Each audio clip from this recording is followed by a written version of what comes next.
Hello everybody, thank you so much for your company this afternoon. I am Helen Skelton and I am delighted to be talking to my lovely friend Anna McNuff.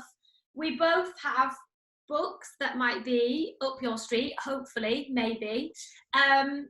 Joking aside, Anna, your book arrived at the perfect time because it arrived just as lockdown started. Did it? That is awesome. I'm so glad that it's managing to help you out. Although I've been watching what you and the boys have been doing, and I don't think you need any encouragement to be adventurous through these times. But were there some things in there that you hadn't thought about?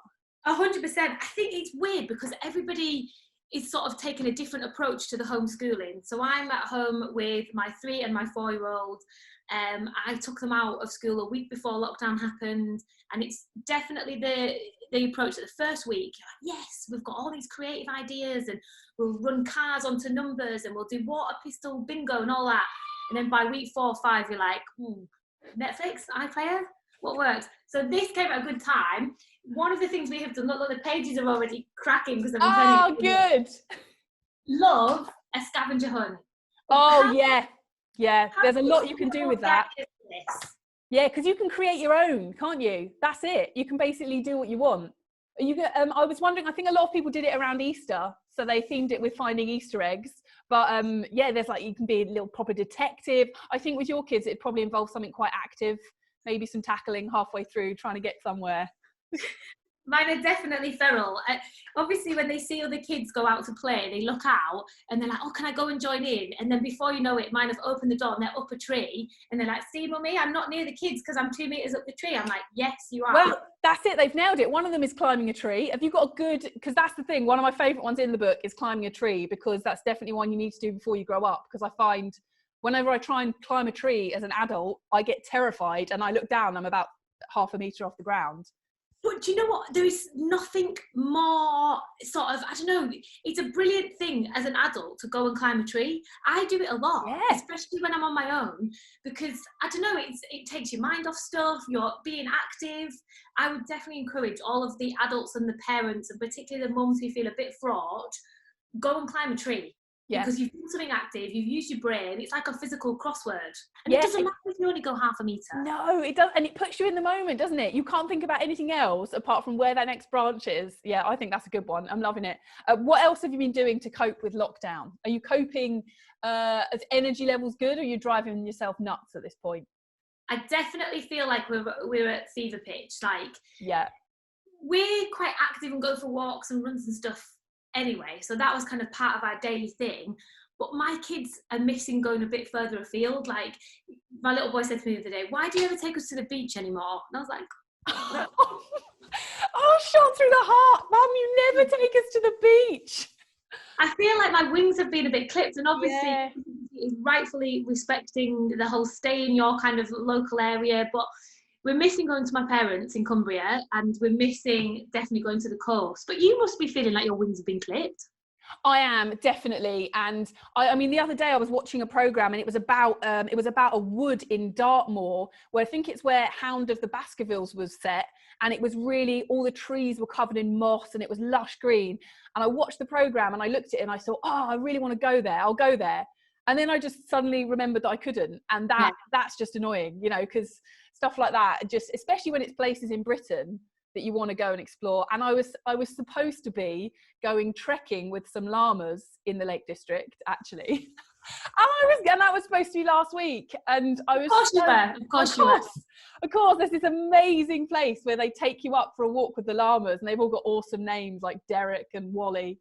And I was just gutted that got cancelled, because that would have been quite the experience. So I can see you're a llama fan. Is that a llama lamp? Oh, this is a llama lamp, right? We had the lava lamps of, what was that, like the 80s?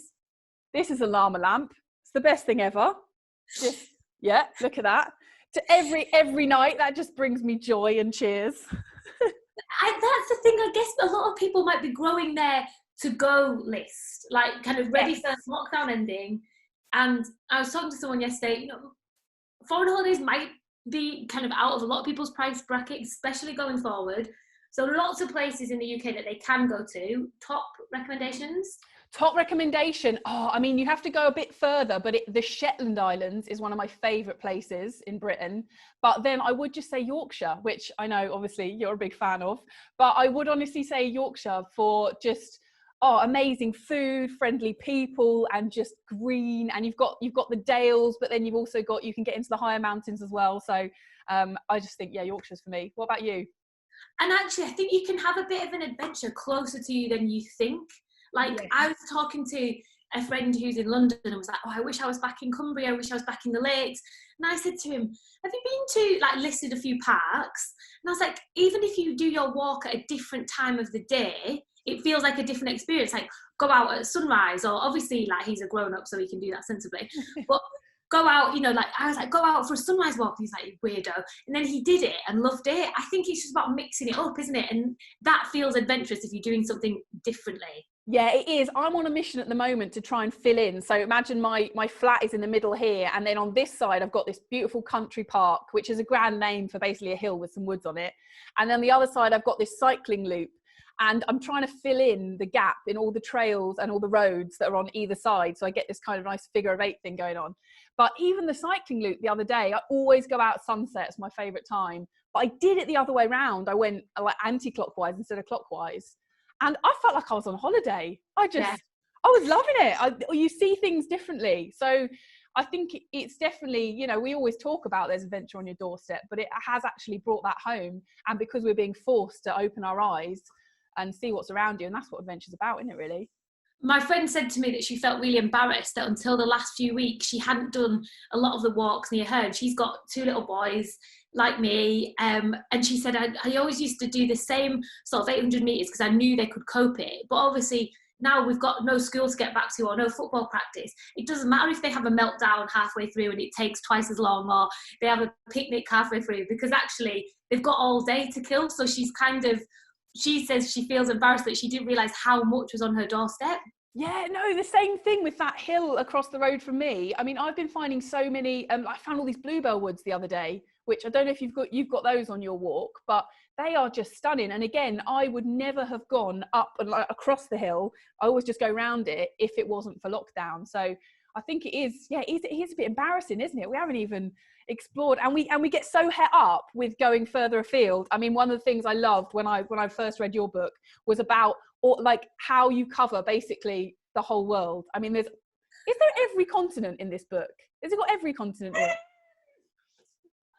Well, there's nothing from, people always say to me, where do you want to go next? I'm like, Russia. There's nothing from Russia in there, but right. That's not technically a continent, is it? So yeah, I think it was one of those, I think when I started to bring this book together, it was kind of a bit of a scrapbook of stuff that I'd done and suggestions for people to do things and tackle things. But I tried to take some stuff out because I didn't want it to be like a big old travelogue. Like, there was this one time when I went here, and there was this one time when I went there. So I tried to take some stuff out and just keep it to like adventure specific.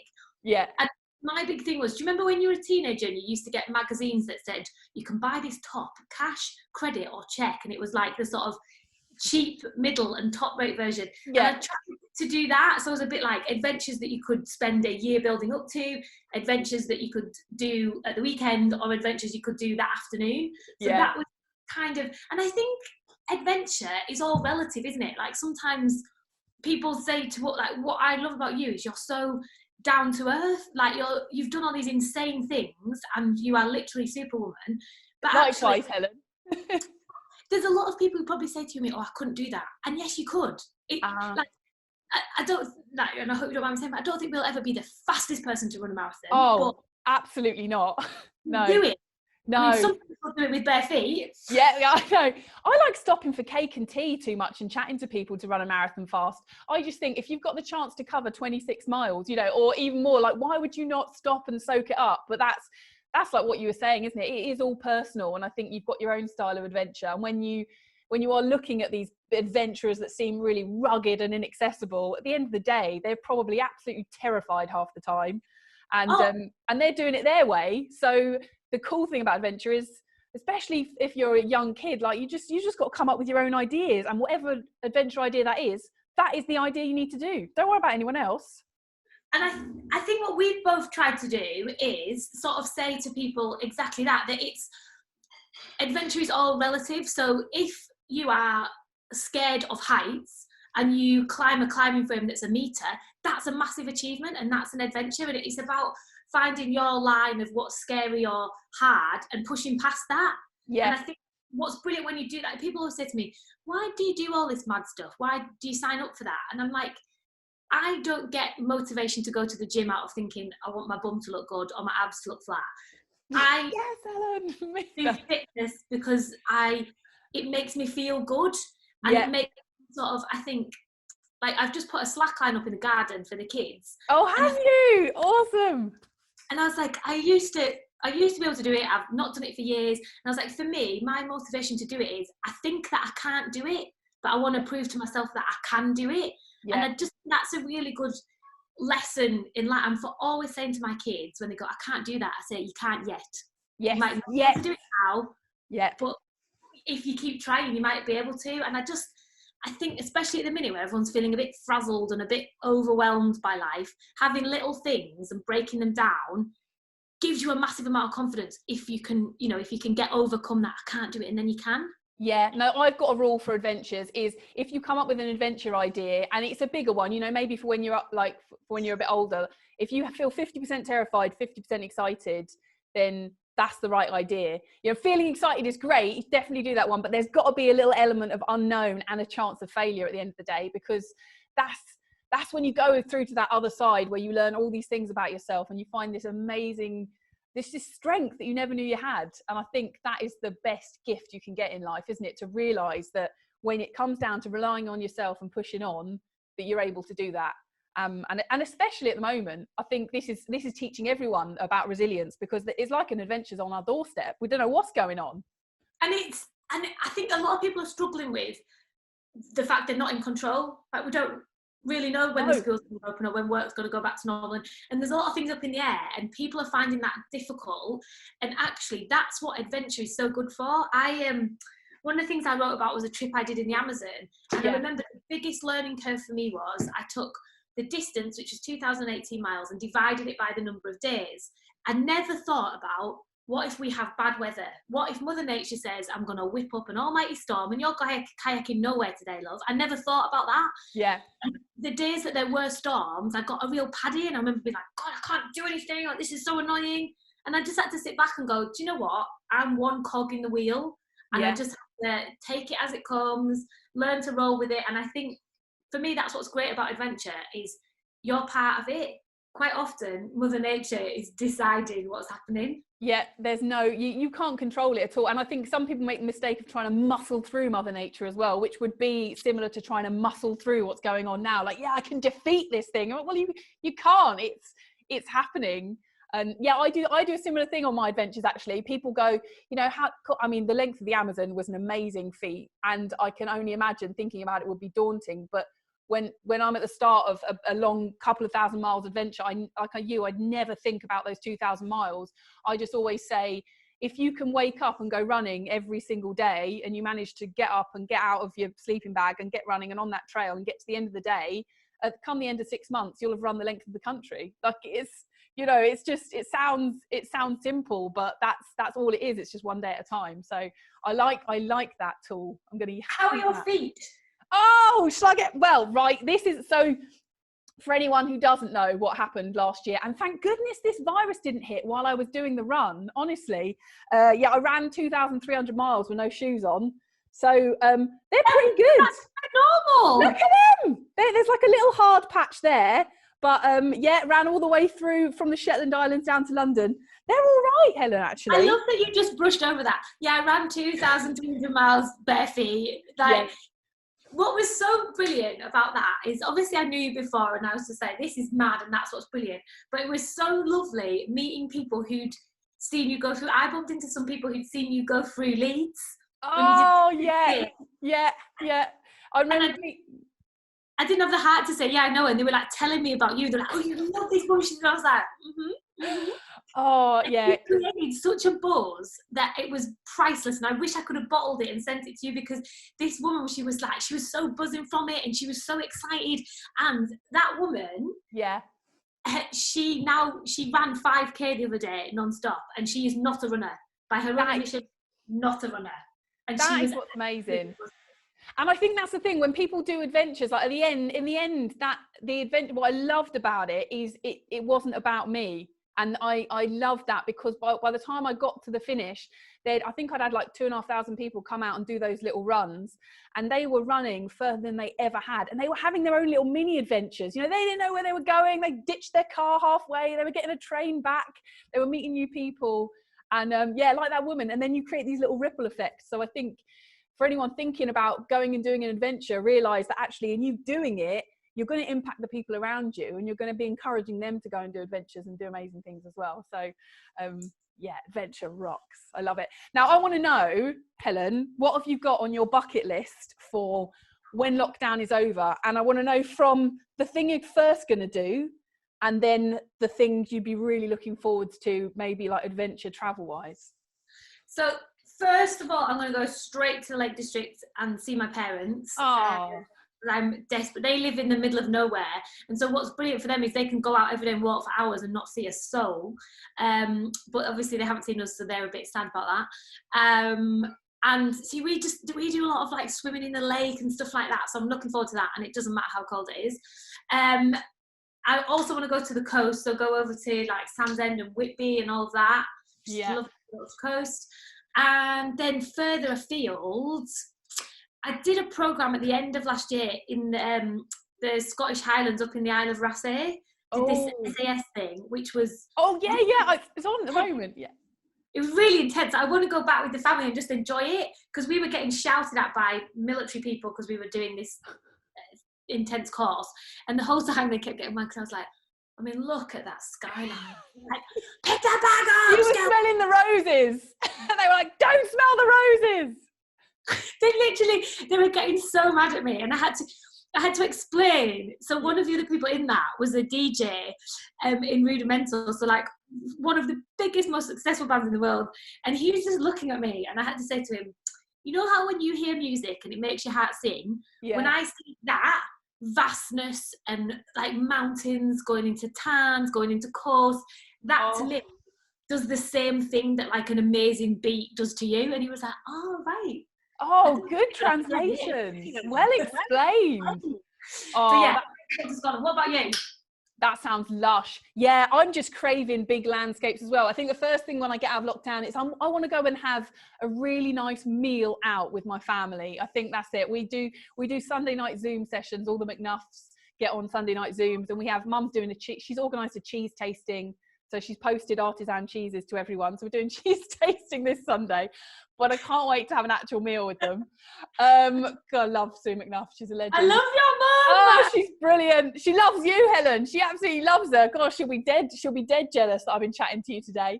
She's literally like the original girl power, isn't she? She is. She's understated girl power. Like she just, yeah, and she'll tell it like it is. And yeah, I mean, you know, she says things to me like, we didn't have snacks in the 70s, and they used to do rowing races where they'd start by they'd have to hold onto the start line a piece of rope in their mouth, sitting on the start line, holding onto the rope in the mouth, and then they'd go and let go of the rope. I mean, vintage.